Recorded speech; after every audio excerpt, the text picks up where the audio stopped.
Emma is sitting in the waiting room of a doctor's office, feeling a little nervous. She's there for a routine checkup, but she's had a small cough for a few days and isn't sure if it's something to worry about. She looks at the clock, feeling like the time is dragging. A receptionist calls her name. Emma Harris? Yes, that's me, Emma says, standing up. The receptionist leads her down a hallway to an examination room. Emma takes a deep breath as she enters, trying to stay calm. Inside the room, Dr. Mitchell is reviewing her file. He greets her with a friendly smile. Hello, Emma. How are you today? Hi, doctor. I'm fine. Just here for my checkup, Emma replies, trying to sound relaxed. Dr. Mitchell nods. Good to hear. Are there any concerns you'd like to talk about today? Well, I've had a little cough for the past few days. It's probably nothing, but I thought I'd mention it, Emma says hesitantly. Good that you mentioned it. It's always better to check. Let's start with some basics. I'll check your blood pressure and listen to your lungs, Dr. Mitchell explains. He begins with the blood pressure monitor, asking Emma a few casual questions. Have you felt tired recently? Any other symptoms besides the cough? Not really. Just a little tired, but that's probably because of work. It's been a busy week, Emma says as the monitor beeps, signaling her blood pressure reading. Blood pressure is normal, Dr. Mitchell says, removing the cuff. Now take a deep breath in and out. Emma follows his instructions as he listens to her breathing with his stethoscope. After a few moments, he removes the stethoscope and makes some notes. Everything sounds fine, he says. Let's talk a bit more about the cough. How long has it been going on, and when do you notice it the most? Emma thinks for a moment. It started about 4 or 5 days ago. It's not constant. Just a dry cough, mostly in the evenings. Dr. Mitchell nods. Any phlegm? Fever? No, nothing like that. Just dry, Emma says. Well, that's a good sign. It doesn't sound like anything serious, but we'll keep an eye on it. How's your water intake? Are you staying hydrated? He asks. Emma laughs lightly. I probably should drink more water. Most people do, Dr. Mitchell says with a smile. Try to increase your water intake. Staying hydrated can help with a dry cough. Do you have a humidifier at home? Sometimes dry air can make it worse. No, I don't, but maybe I should get one, Emma replies. It might help. Let's talk a bit about your overall lifestyle, Dr. Mitchell continues. Are you getting enough sleep? Exercising regularly? Emma shrugs. I try to work out a couple of times a week, but sleep. I could definitely use more of that. Work has been pretty demanding. That's understandable, Dr. Mitchell says.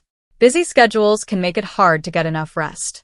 But sleep is essential for your immune system. How's your diet? Are you eating balanced meals? Emma smiles. I could be better about that too.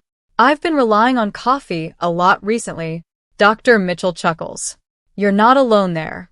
Just try to make sure you're getting enough fruits and vegetables. It'll help your energy levels and keep you healthy. After making a few more notes, Dr. Mitchell looks up and says, overall, I think you're in good health. The cough doesn't seem to be anything serious right now, but keep an eye on it. If it gets worse or it doesn't go away in a week, give me a call. In the meantime, drink more water and try a humidifier. And remember to get enough rest. Emma feels relieved. Okay, I'll do that. Thanks, doctor. You're welcome. Take care of yourself, and I'll see you next time, Dr. Mitchell says as he stands up and walks her to the door. Later, Emma stops by the pharmacy to pick up some cough drops. She approaches the counter, where the pharmacist greets her warmly. Hi, how can I help you today? The pharmacist asks. Hi. I just came from the doctor's office. He said my cough isn't serious, but he recommended I get something soothing like cough drops, Emma explains. The pharmacist nods. For a dry cough, I'd recommend these honey-flavored lozenges. They're gentle on the throat and can help with the irritation. That sounds great.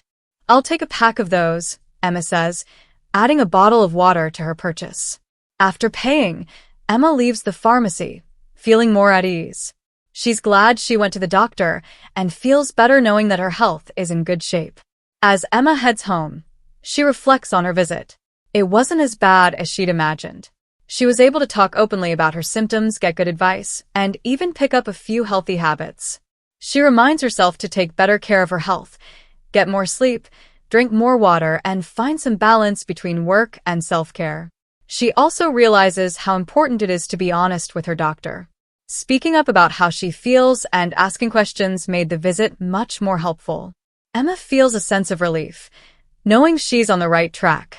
The next day, she wakes up feeling more energized. She drinks a glass of water before heading to work, something she wouldn't have done before. Her cough is still there, but she knows it'll pass soon, thanks to the doctor's advice. She smiles, feeling proud of herself for taking charge of her health, and promises to keep up the good habits she's learned. In this listening practice, you heard phrases and conversations that are common in a doctor's office. Now, you'll feel more confident when talking to a doctor about your health in English. Let's review some useful phrases from the story. I've had a small cough for a few days. A simple way to mention a minor symptom to your doctor. How long has it been going on? A common question from a doctor to understand the duration of a symptom. Are you getting enough sleep? A way to ask about someone's lifestyle habits that could affect their health. It doesn't sound serious, but we'll keep an eye on it.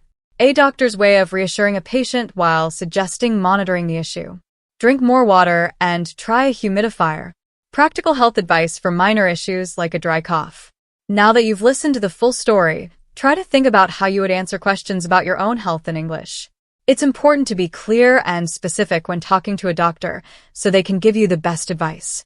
Thanks for joining today's English listening practice. We hope you found this story engaging and useful. Keep practicing, and you'll continue to improve your listening and speaking skills in no time.